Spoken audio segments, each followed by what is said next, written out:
사랑이라는 단어를 우리가 계속 하나님으로부터 전해 듣고 있는 그런 매주일입니다. 사랑보다 더 좋은 것이 어디 있을까 싶습니다. 전쟁통에도 많은 이런 이렇게 살신성인의 이야기들이 전해집니다만 그 일 이후에도 최근에도 이제 훈련장이었던 35사단 신병교육대에서 2004년에 실제 있었던 일이에요. 모든 훈련을 담당하고 있었던 김범수 대위가 당시 나이가 26세였는데 대위가 이제 수류탄 투척을 훈련을 하는데 이제 모조 수류탄을 가지고 훈련을 다 끝나고 진흙탕에서 실제 이제 수류탄을 투척하는 그러한 훈련 가운데서 한 신병이 너무 긴장을 했나 봐요. 안전피를 뽑는데 어떻게 잘못 뽑아가지고 이제 폭파 직전에 있게 됩니다. 거기에 있는 훈련하는 모든 사람들의 인원수가 거의 한 300여 명이 됩니다. 가까이 순식간에 벌어진 상황입니다. 그래서 거기 수류탄을 이제 어떻게 할 방법이 없어서 이 김범수 대위가 그 수류탄을 이제 신병을 들추고 이렇게 넘어뜨리고 본인이 거기 수류탄에 엎드려 폭파된 사건입니다. 주위에 있던 사람들은 잠깐 그냥 블랙아웃 된 거예요. 너무 큰 폭음에도 놀라기도 했지만 눈앞에 벌어진 그 일이 꼭 영화의 한 장면 같기도 하고 그 파편에 의해서 몸이 다 찢겨진 부분이 너무 충격지, 평생 처음 보고 또 볼 수도 없는 장면인 그것을 보게 된 겁니다.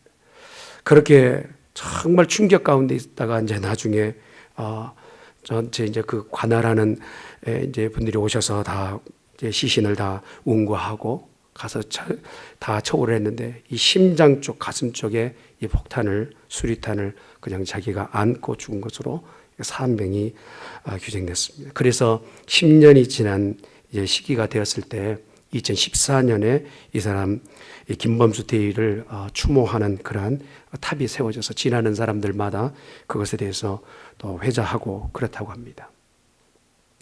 이 훈련에 함께 참여했던 사람들 그 장면을 잊을 수 있을까요? 그리고 그 수류탄을 안전피를 제대로 뽑지 못해서 자기가 죽을 수밖에 없었던 그 환경과 상황 가운데서 대신하여 죽어주었던 그 대위의 숭고한 그 사망이 그 사람에게는 어떻게 기록될까요? 성경은 그렇게 얘기합니다. 친구를 위하여 자기 목숨을 버리는 것이 가장 숭고한 사랑이라고. 그리고 우리를 위한 가장 극진한 사랑은 하늘의 보좌와 권세를 버리시고 이 땅에 오신 하나님이신 예수님이 죽어주신 사랑. 이것이 바로 오늘 우리가 받은 사랑인 줄 믿습니다. 육신의 모습을 입고 오신 예수님께서 죽음이 앞에 다가왔다는 것을 미리 감지하시고 그가 당하실 고초와 어려움을 어떻게 해서든 이겨내시기 위해서 밤낮으로 기도하시고 평생을 그렇게 기도하셨지만 감람산에서 그가 기도하신 것은요, 우리가 상고해 볼 만합니다. 땀방울이 떨어지는 핏방울과 같이 기도하였다라고 말씀하시는 그 내용 가운데서 얼마나 고단한 그 기도의 시간이었을까, 얼마나 그 시간을 좀 피해보고 싶으신 시간이었을까. 아마 저는요, 육신적 고통 때문에 수모를 당하고 이 어떤 많은 사람들의 조롱거리 때문에도 고통스러웠겠지만 잠깐이나마 한 번도 하나님과 떨어지지 않으셨던 그 예수 그리스도께서 아버지와 이 분리되는 그것이 더 고통스러워서 아마 더 기도하지 않으셨는가 싶습니다. 그 기도의 시간이 다 끝이 나왔을 때 그에게 나타나는 장면은 완전히 달라진 모습으로 모든 일에 당당히 또한 순응하며 자기 자신이 져야 할 십자가를 당당히 지실 수 있는 그런 모습으로 바뀌게 되었습니다. 예수님께서 자기 제자인 가룟 유다가 은 30에 자기를 팔 것을 미리 알고 계심에도 불구하고 그를 나무라지 않으시고 문책치 않으시고 그가 친히 그 모든 고초를 당하셨죠. 그리고 그 주위에 있었던 사람들이 자기에게 손가락질하고 또한 조롱하는 모든 부끄러움이 있을 것을 미리 아셨습니다. 그래서 마가복음 14장 65절에는 이렇게 기록하고 있어요. 같이 한번 볼까요? 시작.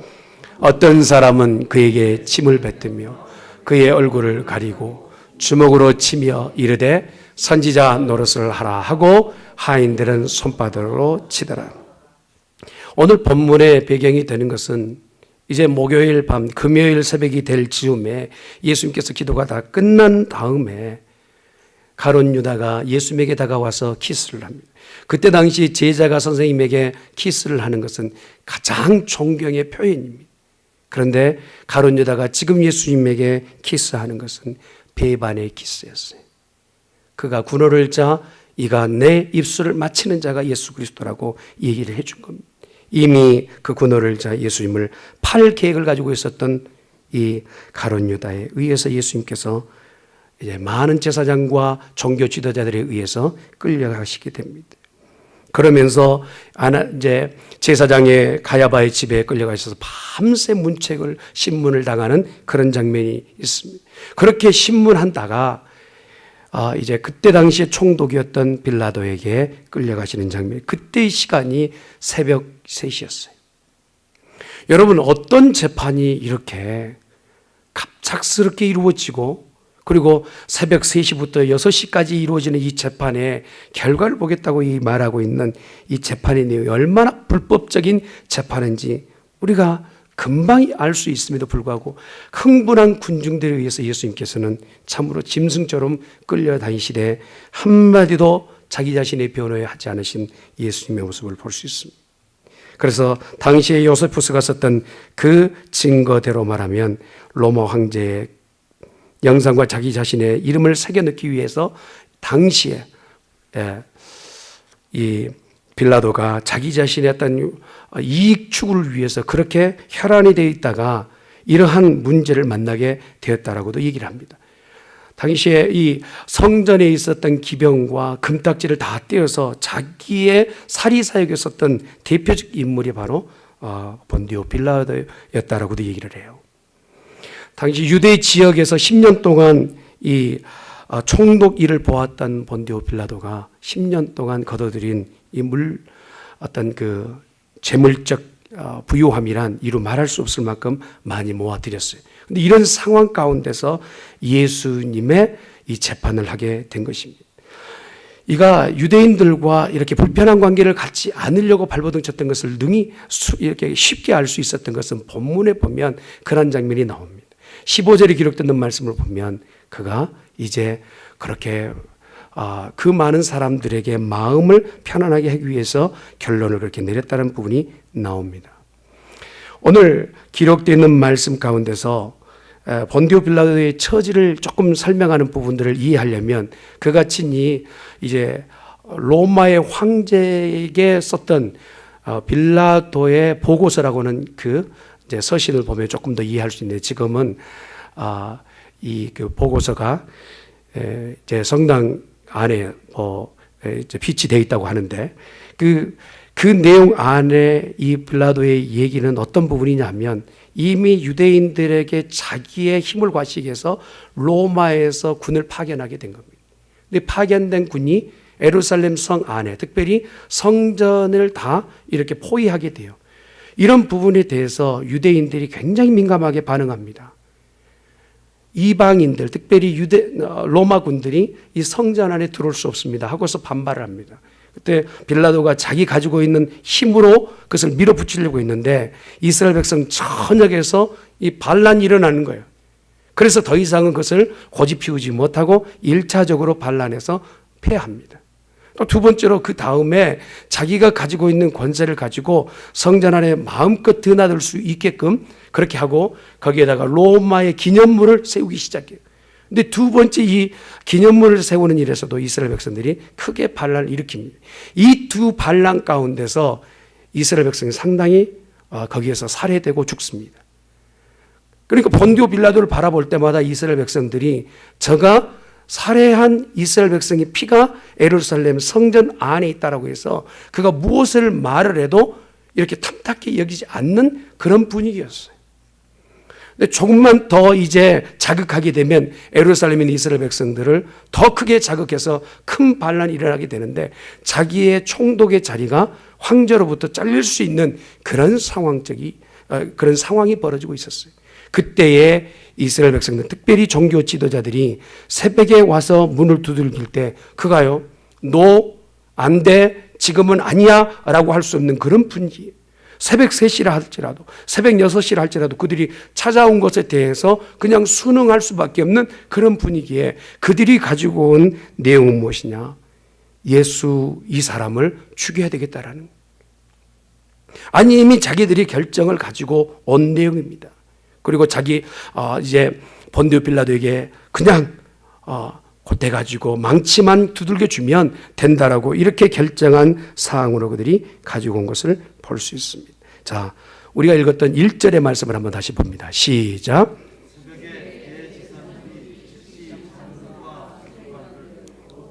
온 고개와 더불어 의논하고 예수를 결박하여 끌고 가서 빌라도에게 넘겨주니, 이 일이 되어진 것을 새벽이라고 기록하고 있습니다. 역사의 기록 가운데요, 이렇게 새벽에 재판이 이루어지는 것은 거의 없습니다.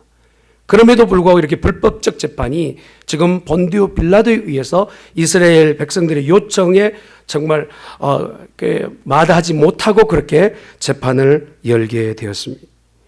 이런 장면 가운데서 그가 밤에 붙잡혀온 예수님에 대해서 제목을 묻습니다. 왜 이 밤에 이 사람을 끌고 왔는가? 총독이었던 본디오 빌라도가 이미 그가 기록하였던 보고서 내용을 보면 예수님에 대해서 자기의 수하에 있는 사람들의 그 모든 보고를 듣고 예수님이 어떤 사람인 것을 어느 정도는 알고 있었습니다. 그럼에도 그가 지금 이 밤에 끌려와 재판장에 서게 된 것이 무슨 연유인가 물었을 때 종교 지도자들이 똑같이 얘기합니다.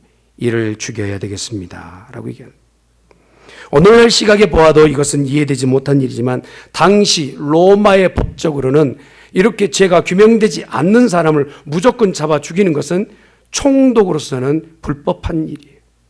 그래서 이 법부에서 다시 이제 명령을 내리면 그의 관직이 잘리는 그런 상황입니다. 그러니까 이 본디오 빌라도는 이도 할 수도 없고 저도 할 수 없는 진퇴양난에 있게 되었던 것입니다. 요한복음 18장에 기록되는 말씀을 들여다보면 빌라도가 이 말을 하기 전에 몇 번이고 물어봅니다. 너희가 이 사람을 무엇 때문에 고발했느냐? 내가 어떻게 재판하기를 원하느냐? 물었더니 이 사람들이 함께 얘기하는 것이 행악자입니다 라고 얘기해요.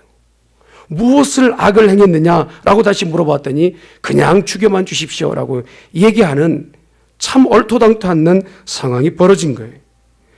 그러니까 이 모든 권한을 가지고 있었던 본디오 빌라도가 그 자리에서 이거는 재판을 내릴 수 없다, 되돌아가라 라고 얘기할 수 있었을 텐데도 불구하고 그가 밀란이 두려워서 어찌할 수 없는 상황이었던 것이죠. 초대교회 당시에 많은 사람들이 그리스도인을 붙잡아 죽였던 그러한 관례라면 아예 그냥 너희들이 잡아 죽이지 왜 나에게까지 데리고 왔느냐? 처음에는 자기가 자기의 처지를 피신하기 위해서 그렇게 얘기합니다. 너에게도 죽일 권한이 있지 않느냐? 여러분 스데반을 죽였을 때 자기들끼리 공회의에서 스데반을 돌로 쳐 죽였던 일들이 있거든요. 그런 일을 보면 너희들이 데려다가 죽여라 라고 그렇게 얘기를 했더니 아니요, 이 사람은 로마에 대한 반역을 하는 사람입니다 라고 얘기해요. 그러면서 그 죄목을 어떻게 해서든 걸고 넘어지려고 하는 상황이 연출되게 됩니다. 우리에게는 사람을 죽이는 권한이 없습니다. 이렇게 대제사장들과 종교 지도자들이 얘기합니다. 사실이 아니죠. 그들이 말한 것은 어떻게 해서든지 이 로마의 법정에서 사형이 언도되어야만이 이스라엘 백성 지금 알지 못하고 잠에 들어있는 예수님에 대해서 자기의 메시아라고 믿고 있는 또 다른 어떤 신앙 있는 자들이 일어나기 전에 모든 재판이 끝이 나야 되는 상황인 거예요. 그래서 어떻게든지 죄목을 걸고 넘어지려고 하는 그런 상황입니다. 그래서 마태복음 27장 13절 14절에는 이렇게 얘기합니다. 시작. 이에 빌라도가 이르되 그들이 너를 쳐서 얼마나 많은 것으로 증언하는지 듣지 못하고 한마디도 대답하지 않으시니 총독이 크게 주에 있는 사람들에게 조금이라도 마음에 좀 짠한 마음이 들게끔 하기 위해서 예수님을 아주 매질로 다그칩니다. 너가 무슨 죄를 저질렀는지 내 고하라. 그리고 네가 얼마나 많은 매를 맞았지 않느냐라고 하면서 자기 자신을 변호할 시간을 줍니다. 예수님은 자기 자신의 변호의 시간을 거기에서 자기 자신을 변호하지 않습니다. 그리고 묵묵하게 그냥 도살장에 끌려가는 어린 양처럼 순전하게 순응하며 그렇게 묵묵부답입니다. 그 장면을 바라볼 때 오히려 총독이었던 본디오 빌라도는 깜짝 놀랍니다. 여기까지 많은 사람들이 자기의 생명을 그렇게 좀 살려달라고 구걸하였던 사람들을 많이 보았던 본디오 빌라도가 죽음의 앞에 서 있는 그런 예수가 전혀 생명에 대해서 구걸하지 않는 이 장면을 보면서 깜짝 놀라게 되었던 것이죠. 당시 종교 지도자들은 저 예수가 로마 정부에 반역한 죄가 있습니다, 사형에 처해야 됩니다 라고 얘기하지만 이 모든 제목 자체가 궁색한 제명이고 제목이었던 것을 볼 수 있어요. 요한복음 18장에 보면 이런 말씀이 있습니다. 요한복음 18장의 말씀을 보십시다. 시작. 예수께서 대답하여 내 나라는 이 세상에 속한 것이 아니라 만일 내 나라가 이 세상에 속한 것이었더라면 내 종들이 싸워 나로 유대인들에게 넘겨지지 않게 하였으리라. 이제 내 나라는 여기에 속한 것이 아니니라. 제목으로 가지고 왔던 것 중에 네가 유대인의 왕이냐라는 질문이에요. 이 질문을 했을 때 예수님께서 네가 그 말을 하였다라고 얘기하십니다. 그러고 나서 네 나라가 도대체 어떤 나라냐, 이 유대를 네가 뒤엎고 로마에 반역하겠다는 의미냐라고 했더니 내가 세울 내 나라는 눈에 가시적으로 보이는 나라가 아니라 하나님의 나라, 하나님께서 말씀으로 통치하시는 그 나라라 말씀하고 계시는 것입니다. 37절 말씀 한번 보겠습니다. 시작. 빌라도가 이르되 그러면 네가 왕이 아니냐? 예수께서 대답하시되 네 말과 같이 내가 왕이니라. 내가 이를 위하여 태어났으며 이를 위하여 세상에 왔나니 곧 진리에 대하여 증언하려 함이로다. 무릇 진리에 속한 자는 내 음성을 듣느니라 하신. 설명하시며 마지막에 말씀하시는 것이 진리에 속한 자는 내 음성을 듣느니라 라고 말씀하세요. 내가 지금 말하고 있는 것을 진리 가운데 있는 자는 이해하리라 하셔요. 그럼 빌라도가 어떻게 대답할까요? 그러면 진리가 무엇입니까? 38절 말씀 시작. 빌라도가 이르되 진리가 무엇이냐 하더라. 이 말을 하고 다시 유대인들에게 나가서 이르되 나는 그에게 아무 죄도 찾지 못하였. 아마 문책을 하고 신문할 때 진리에 대해서 구체적으로 물었었겠죠.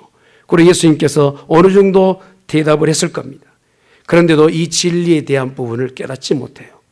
그리고 그 진리를 전하는 것 가지고는 사형이라고 하는 죄목을 씌울 수 없는 것입니다. 이 재판 도중에 빌라도가 예수님이 갈릴리 출신이라는 사실을 알게 된 겁니다. 신문하다 보니까 지금 출생과 활동의 범위가 갈릴리라는 것을 알게 됐어요. 우리가 잘 아는 것처럼 지금 시기적으로는 6월절입니다. 6월절 갈릴리에 있었던 사람들은 다 6월절을 지키기 위해서 예루살렘에 내려오는데 그때의 분봉왕이었던 헤롯 안티파스도 그때 같이 내려와 있어요. 그러니까 잘됐다. 이 재판에 사마리아와 유대 지역에 내가 총독으로 와 있는데 북부 갈릴리 도에 있는 저 북쪽의 관할의 왕인 헤롯에게 넘기겠다라고 헤롯에게 찾아갑니다. 그러고 나서 헤롯에게 요청을 하죠. 당신의 관할의 사람이니까 당신이 처리하시오 라고 얘기합니다. 누가복음 23장 8절에 있는 말씀 같이 한번 봅니다. 시작. 이는 그의 소문을 들었으므로 보고자 한지 오래였고 또한 무엇이나 이적 행하심을 볼까 바랐던 영혼이라. 여러 말로 물으나 아무 말도 대답하지 아니하니 대제사장들과 서기관들이 서서 힘써 고발. 그렇지 않아도 헤롯 안티파스는 좀 눈에 보이면 예수님에게 재주 좀 부려보라고 할 요량이었어요. 당시의 유대인들에게 예수님은 어떤 형태로 보여졌느냐면 재주 부리고 이적을 나타내 보이는 애굽의 어떤 그 술객 같은 사람으로 그렇게 타부시 되었던 거예요. 그러다 보니까 헤롯도 언젠가 한번 만나봤으면 하는 것이 자기 본인의 소원이었는데 오늘 드디어 예수님을 만난 겁니다. 목적이 달라요. 예수님을 만나고자 하는 이 목적이 이적과 기적을 보여 내가 조금 신기한 것을 보았으면 하는 목적으로 예수님을 만나고자 했던 거예요. 그런데 오늘 예수님은 그 앞에서 아무 말씀도 하지 않았어요. 이적도 나타내 보이지 않으시고 자기에 대해서 변호도 하지 않아요. 재미가 나지 않아요. 그래서 자기가 가지고 있었던 빛나는 옷을 예수님에게 걸쳐주며 네가 왕이라 하면서 장난스레 다시 이제 본디오 빌라도에게 보내는 장면이 성경에 기록되어 있습니다.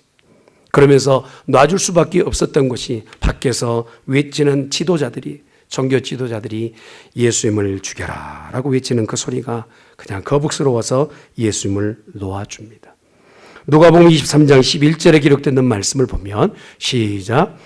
헤롯이 그 군인들과 함께 예수를 업신여기며 희롱하고 빛난 옷을 입혀 빌라도에게 조금이라도 짐을 벗어버리려고 헤롯 분봉왕에게 보냈더니 되돌아온 것이 잠시만 있다가 다시 되돌아오게 됐어요. 그리고 나서 이제 자기가 어떻게 할 수 없는 상황이 됐습니다. 아이디어가 떠올랐어요. 이제 6월절에 절기가 되었습니다. 절기가 되면 우리도 그렇잖아요. 8.15 광복절 되면 특사로 죄인들 중에 하나를 내놓지 않습니까? 그런 것처럼 유대의 어떤 그 풍습 가운데 6월절이고 명절이 되면 죄 지었던 죄수 중에서 내놓는, 해방해주는 그러한 일이 있었어요. 그때 당시에 바라바라고 하는 반역자였던 강도였던 바라바가 그곳에 감옥에 갇혀 있었습니다. 예수님을 놔줄 것인가? 바라바를 놔줄 것인가?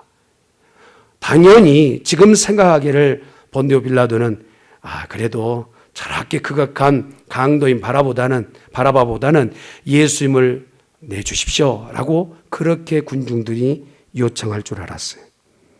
웬걸 그들의 모든 소리는 하나같이 한결같이 바라바요 였습니다.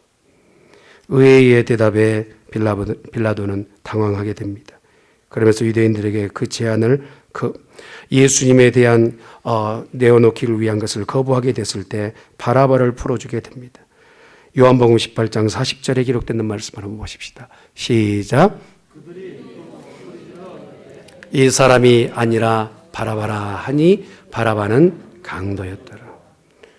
시대에 아주 정말 큰 죄를 저질렀던 바라바를 내어놓고 의인이었던 예수님을 잡아 죽이고자 하는 이들의 이 악한 마음은 어떤 것으로도 절제할 수 없고 제어할 수 없는 상황 가운데 이르게 되었습니다. 이때 자기가 할 수 있는 일은 다 했다라고 생각한 거예요. 빌라도가 대화를 가져다가 자기의 손을 씻고 이렇게 얘기합니다. 24절의 말씀 봅니다. 시작.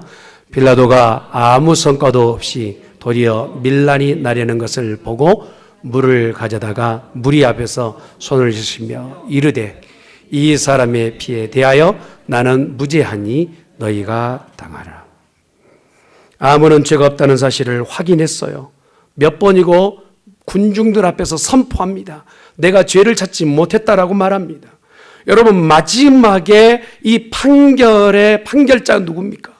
본디오 빌라도입니다.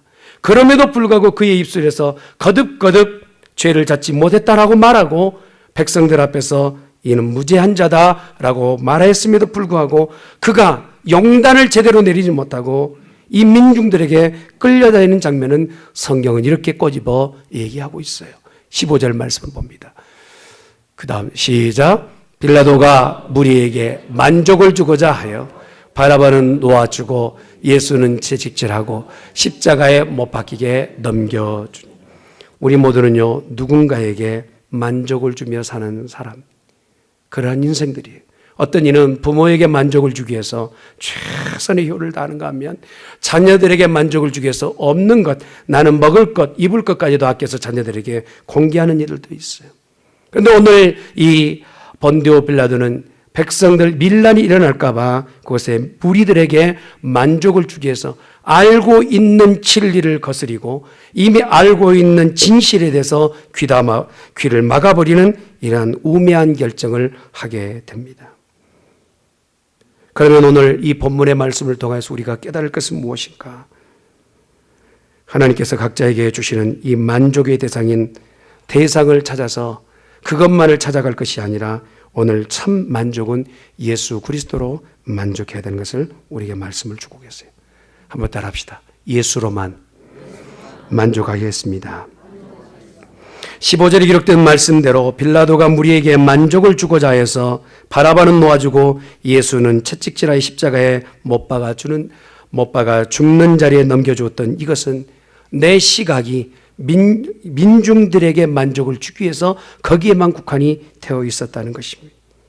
예수님과 빌라도의 대화 가운데서도, 그리고 숱한 기회 가운데서도 그가 참 예수님을 보지 못했던 거예요.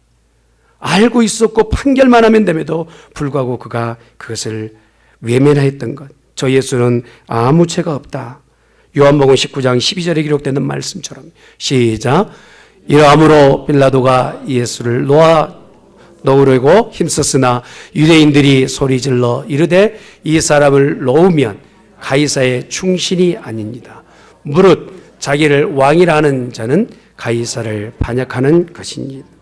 이렇게 말한 적이 없음에도 불구하고 아주 거짓된 얘기로 빌라도를 아주 어려운 자리로 몰아가고 가고 있는 군중들의 소리, 그곳에 빌라도는 그냥 자기 자신이 항복하고 맙니다. 예수는 놓아주고 내가 어떻게 해야 될 것인가에 대한 부분에 고민하다가 예수님을 십자가에 못 박는데 내어줍니다. 요한복음 19장 16절에 기록된 말씀이요. 시작. 예수를 십자가에 못 박도록 그들에게 넘겨주니라. 결국 빌라도는 자기 자리를 지키기 위해서 자기의 뜻이 아닌 무리들의 뜻에 의해서 움직이게 됩니다. 사랑하는 성도 여러분, 많은 사람이 주장한다고 해서 그것이 진리라고 볼 수는 없어요. 많은 사람이 외친다고 해서 그것이 진실일 수는 없습니다. 이 땅의 진실과 진리는 오직 주의 말씀에 있는 줄 믿습니다. 그 말씀이 이 땅 가운데 쏟아졌다면 그 말씀을 부여잡고 승리하는 성도가 되어져야 될 줄 믿습니다. 더 많은 사람들의 주장과 더 많은 사람들의 외침이 있다 할지라도 내 안에 예수님을 구주로 영접하여 믿기로 결정한 사람이라면 흔들리지 아니해야 된다는, 다수의 주장에 의해서 끌려다니는 그 믿음이라면 결국 나 자신을 구원할 수 없는 믿음이 아닌 곳에 서 있는 그러한 우매한 자의 모습이 될 수밖에 없다는 것입니다. 여러분, 본디오 빌라도보다 예수 믿어서 알기로는 더 자세히 알 사람이 어디 있겠어요? 태어날 때부터 시작해서 지금까지 얼마나 많은 조사를 했겠습니까? 얼마나 많은 자료를 읽었겠습니까? 얼마나 많은 그 증언자들의 얘기를 들었겠습니까? 그 많은 증언자들의 이야기를 분명히 들어서 결과는 죄 없다라고 판결 났음에도 불구하고 그의 마지막 결정은 십자가에 못 박으라 했다는 거예요. 그가 지금 부하들에게 가지고 와서 손 씻어야 될 그 대야의 물은 자기의 종에 의해서 가지고 온 대야의 물이 아니라 예전 예수님께서 제자들의 발을 씻으셨던 그 죄 씻으셨던 그 대야의 물을 의지하여서 손을 씻어야만이 죄가 씻기는 줄 믿습니다. 자기 자신이 죄 없다라고 나는 죄 없어라고 주장한들 어찌 죄가 사라지겠어요? 다만 예수님께서 마지막 네 죄 사함을 받았느니라 말씀하신 이것이 참 자유를 얻는, 죄 용서를 받는 은혜가 되는 줄 믿습니다. 또한 우리가 깨달아야 될 것은 뭐냐면 본디오 빌라도의 오늘 행한 일을 보면서 양심을 속여서는 안 된다는 거예요. 한번 따라합시다. 양심을 속여서는 안 된다. 오늘 10절의 말씀을 한번 보도록 하겠습니다. 10절 말씀 시작. 시기로 예수를 넘겨줄 줄 알미라라. 예수님을 잡아온 그 이유가 무엇인지 간파했어요. 그리고 이들이 최종적 목적지가 어딘가지도 다 알고 있습니다. 그의 인격과 그리고 인기와 존경을 받는 것이 많은 이스라엘 백성들 가운데서 존경과 인기를 받고 있다는 사실을 알고 있음에도 불구하고 재판의 결과는 알고 있는 것과 다른 것으로 결정을 내리게 됩니다. 마태복음 27장 19절에 기록되는 말씀을 볼까요? 시작. 정독이 재판상에 앉았을 때 그의 아내가 사람을 보내어 이르되 저 오른 사람에게 아무 상관도 하지 마옵소서. 오늘 꿈에 내가 그 사람으로 인하여 얘를 많이 태웠나이다 하더라. 이 본디오 빌라도의 아내의 얘기는요, 그 구체적으로 얘기를 쓰지 않아서 우리가 정확하게 알 수 없습니다만 보조 자료로 보았을 때 본디오 빌라도가 썼던 보고서 안에는 아내가 어떤 꿈을 꿨는지를 알 수 있어요. 그 꿈의 내용이 이렇습니다. 원래 이 본디오 빌라도의 아내가 출신이 가울 지역의 여인이었어요. 근데 이 가울 지역 자체가 조금 지혜와 총명이 많은 지역이라고 합니다. 그러니까 어릴 때부터 이렇게 교육도 받기도 했지만 앞일에 대해서도 조금은 정말 예측할 수 있는 지혜 있는 그런 지역의 여인이 바로 이 본디오 빌라도의 아내였대요. 근데 이 여인이 이렇게 얘기를 했다고 본인이 직접 기록한 내용이에요. 조심하십시오. 조심하십시오. 저 사람에게 손대지 마십시오. 그는 거룩하신 분입니다. 어젯밤 저는 환상 중에 그를 보았습니다. 그는 물 위로 걸어가고 있었습니다. 그는 또 바람에 날개를 달아 날아가고 계셨습니다. 그가 폭풍과 호수의 물고기에게 말하였는데 그 모든 것들이 그 말에 복종하였습니다. 기드론 골짜기에 피로 물들어 붉게 흐르고 있었고 가이사의 조상은 대량 학살로 가득 차 있었습니다. 중간 기둥들은 퇴락하였고 태양은 무덤 속의 자녀처럼 슬픔 속의 면사포로 가리고 있었습니다. 오 빌라도여, 악이 당신을 기다리고 있습니다. 만일 당신이 당신의 아내인 제 애원을 듣지 않으신다면 로마의 중위원에 받을 저주가 두렵고 가이사랴가 당할 괴로움이 두렵습니다.